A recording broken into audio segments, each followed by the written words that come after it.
When I'm not trying to be a good dude and save a helpless turtle in the middle of a heavily trafficked road, only to find out it's a vicious snapping turtle, and then having a brawl with a wild creature in front of several passerbys, I like to answer questions on YouTube, so let's get to it.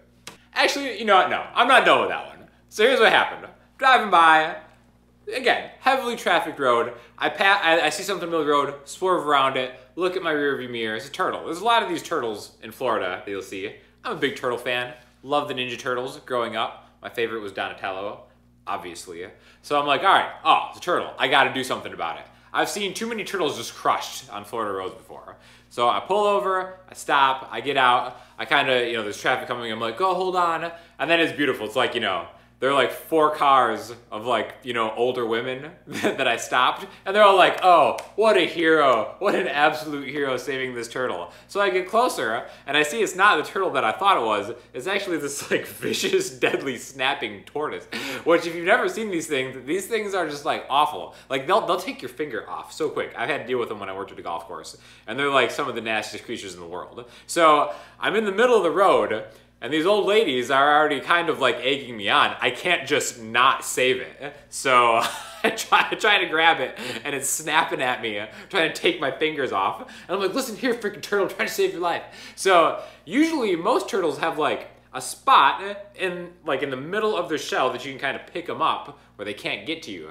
But this freaking little bastard, has these like ferocious claws, and even at its center point, its claws were still digging into my fingers. So I picked this turtle up, and I'm trying to get off side of the road. Meanwhile, it's just plunging its nails into my hands, and I'm like bleeding in the middle of the road. So I like hustle to the side of the road and just throw it in these bushes. It's an ungrateful turtle. So that's what happened to me today. You have to form a band with either a bad singer, a bad bassist, a bad drummer, or a bad guitar player. The rest of the band is good, but one person is just hopelessly bad. Which one do you choose? Well, obviously I'd just choose bad guitar player because then I'd have the current lineup of the Red Hot Chili Peppers. Looking forward to this rock album, Mr. Daniel, ETA. So this is in response to the newest video I just posted earlier in the week. We've gotten a lot of great feedback. Definitely stoked to kind of keep doing this stuff, and I think it sounded pretty good. As far as like ETA, I mean, maybe like the first week of next year would be a cool kind of target date to do it. I don't know if I might kind of partner with like some distribution thing to kind of maybe do like a more legit release, or maybe I'll just do the whole thing solo again. I don't know, whatever, we'll see, time will tell. But in the meantime, I'm just gonna kind of keep cranking it out, and hopefully maybe do like, I don't know, maybe some kind of like rock vlog where I kind of document the process of making it, because everything is written, but now I'm just kind of going back and retracking one song at a time. The whole thing is probably gonna be like 12, 13 songs. But definitely more rock on the way, and I appreciate all the solid comments and feedback, positive and negative, that you guys have. So if you haven't checked the new stuff out, please check it out and let me know what you think. I don't know how anyone can be so stupid as to not realize the simple fact by now. First you have to show what you are teaching. Jesus! Alright man, you can't just show someone the blues. You've got to feel the blues first. And you got to feel the blues for like 20, 30, 40, 50 years. That perspication has to seep into your soul before you can just show someone the blues if you're going to teach it. Everybody knows that. What up, Sean? Have you heard from Jaida? Funny you ask. As a matter of fact, she's returned from the Marines, like a total badass. No. Well, you're on leave for what, like 10 days. 10 days. Yeah. So I leave Halloween morning. That'll be fun. That's beautiful. You're gonna miss Halloween. Yeah, I know. I'm so sad. My favorite holiday too. Bummer. So what's the Marines like? You gotta tell me. Any stories? The Marine Corps is very exciting. Boot camp is not the Marine Corps, but it is. You just finished boot camp. Yeah, right? I just finished boot camp, so it's not exactly what I hear. It's not the Marine Corps, so. But boot camp is very, very rough. It's fun, but It's fun? Yeah. Not really. It's hell on earth. That's what I'll say. What I've heard. Yeah. So like, what's hellish about it? Okay, so it's mostly like everyone says it's like mind games, honestly. So when you get there, receiving week is probably like the worst. That was the worst week for me because that's like the initial breakdown where they're breaking you down and everything. And yeah, I don't know. Wow, you just like went to another place. Yeah, I don't know. I was thinking. All right, so what's the worst story? What's the worst thing that happened to you? Okay, the worst story was probably, it was a PT morning, and I was standing out. So you go out for PT. We get up at 4 a.m. every morning, and our PT fields are basically out in swamps, so you can imagine there are like a lot of bugs.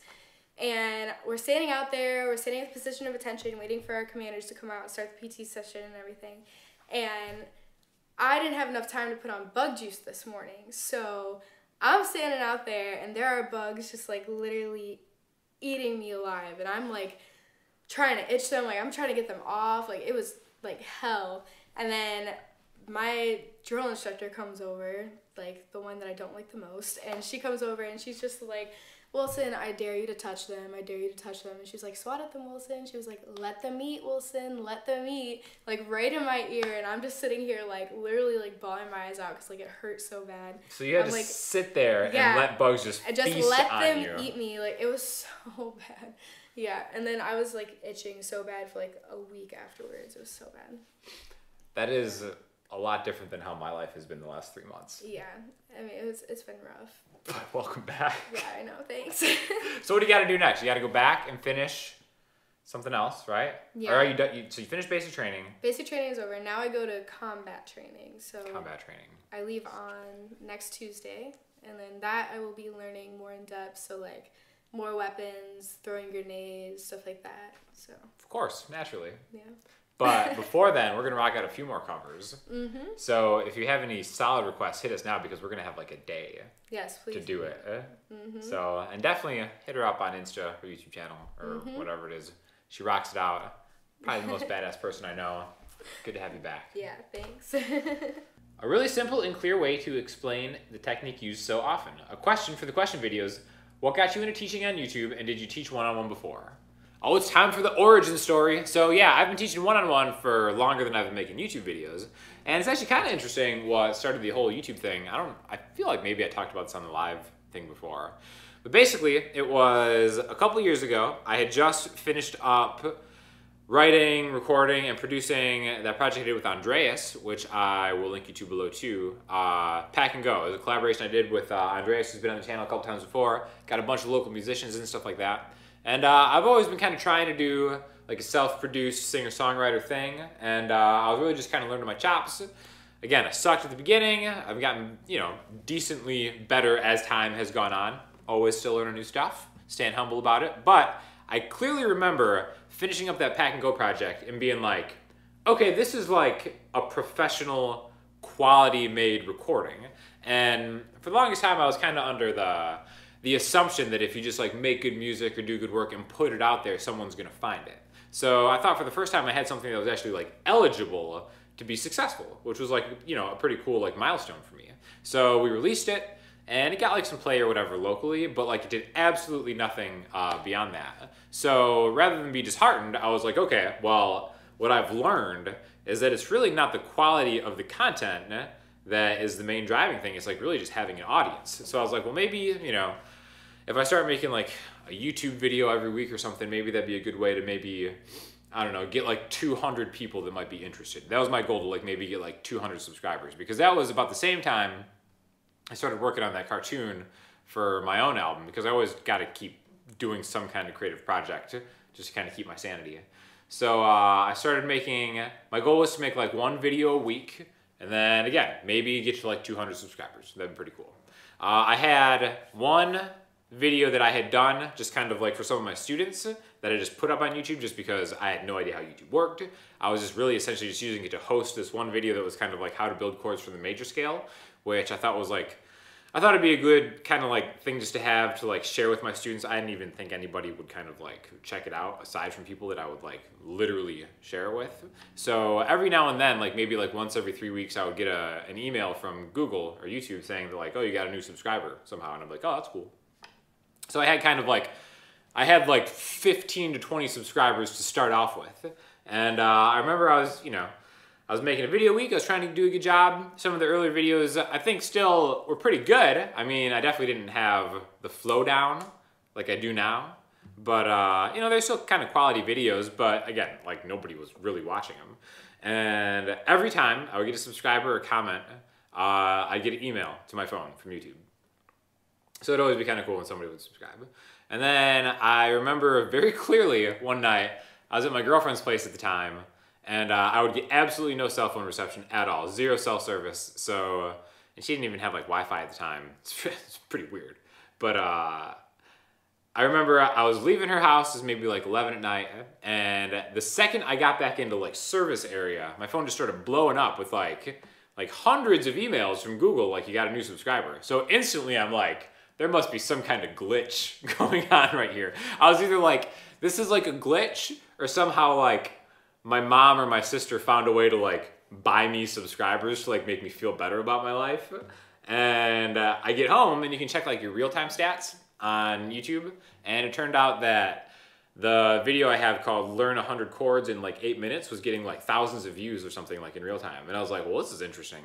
So I Googled that own video and then set the timing to like the last 24 hours to see like maybe how people were seeing it. And someone had posted it on the Reddit guitar sub, and it got like 1,000 or 10,000 or something. It had a lot of upvotes, and it just kind of like was going crazy. And I had heard of Reddit, but I never really learned. I didn't know like how it worked at all. So then I kind of got into Reddit, and like overnight, my audience had like, you know, tripled to like maybe like 300 subscribers or something like that. And I was like, oh yeah, made it, big time, boom. I had eclipsed my 200 subscriber goal. And then I decided to kind of start like making more videos because it seemed like a viable thing to do. So I just started cranking them out. I started maybe doing like 3 a week. I think that was the same week I started doing the QA. So I guess it was just over a year ago, or a year and a half ago, whenever that was. And then, you know, ever since then, it's just been kind of steadily increasing. So I definitely think I wouldn't be able to do this if I didn't have a foundation in one-to-one teaching, because again, like some people have noticed, like all these videos are one take because I don't allow myself the time to edit anything beyond one take. So there's no way I'd be able to do that if I didn't have experience going one-on-one and kind of doing this stuff anyways. And it's been really cool. So I appreciate all you guys that have subscribed, and even like the OGs from that fateful Reddit post. They kind of started it all. And you know, thank you to everybody who shares videos. What is your opinion on the Tragically Hip? They're pretty big here in Canada, but wondering if our neighbors to the south show the band any love.